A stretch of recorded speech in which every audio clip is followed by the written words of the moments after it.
Hello friends, আমার চ্যানেলে তোমাদের অনেক অনেক স্বাগত। তো আমরা দেখো যাচ্ছি তারকেশ্বর। তো সবাই নাইটি পরেই বেরিয়েছি সকালবেলা, যেহেতু গাড়িতে করে যাব এর জন্য আলাদা করে আর নতুন জামা কাপড় কিছু পরিনি। এখান থেকে চাকদা গঙ্গায় যেয়ে স্নান টান করে ওখান থেকে তারপরে আমরা তারকেশ্বরে রওনা দেবো। তো দেখো আমাদের স্নান কমপ্লিট হয়ে গেছে। তো গঙ্গায় যেয়ে আমরা ভিডিও করতে পারিনি। আর এই দেখো চলে এসেছি এখানটাতে, কি ভিড় প্রচুর। তো এইখানটাতে তো পুরো রাস্তাটা এত জ্যাম ছিল, তো এর জন্য আমাদের গাড়ির থেকে নামিয়ে দিল। তো আমরা গাড়ির থেকে নেমে হেঁটে হেঁটেই যাচ্ছি প্রায় 1-1.5 ঘন্টা রাস্তা। তো আমি সঞ্জু টঞ্জু সবাই মিলে হাঁটা শুরু করেছি। দেখো একটা ভিতরের রাস্তা দিয়ে, যেহেতু আমাদের গলু অনেকটা ছোট, এই জন্য ভিতরের রাস্তা দিয়েই চলে যাচ্ছি, ফাঁকা রাস্তা দিয়ে।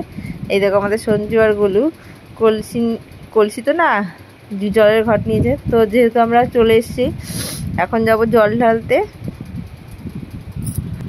আর প্রচুর ভিড়, প্রচুর একদম এতটা ভিড়। তো দেখো জল ঢালা হয়ে গেছে, জলটা ঢেলে আবার দুধ পুকুরে স্নান করেছি আমি একাই, আর কেউ স্নান করেনি।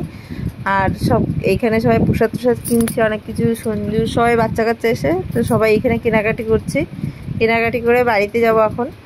আর আমাদের গলু দেখো, গলুকে না মানে এত ভিড় ছিল, একটা লোক দড়ি দিয়ে মারছিল, তো গলুর কপালে লেগে গেছে, হাতে লেগেছে, কপালে দাগ হয়ে গেছে।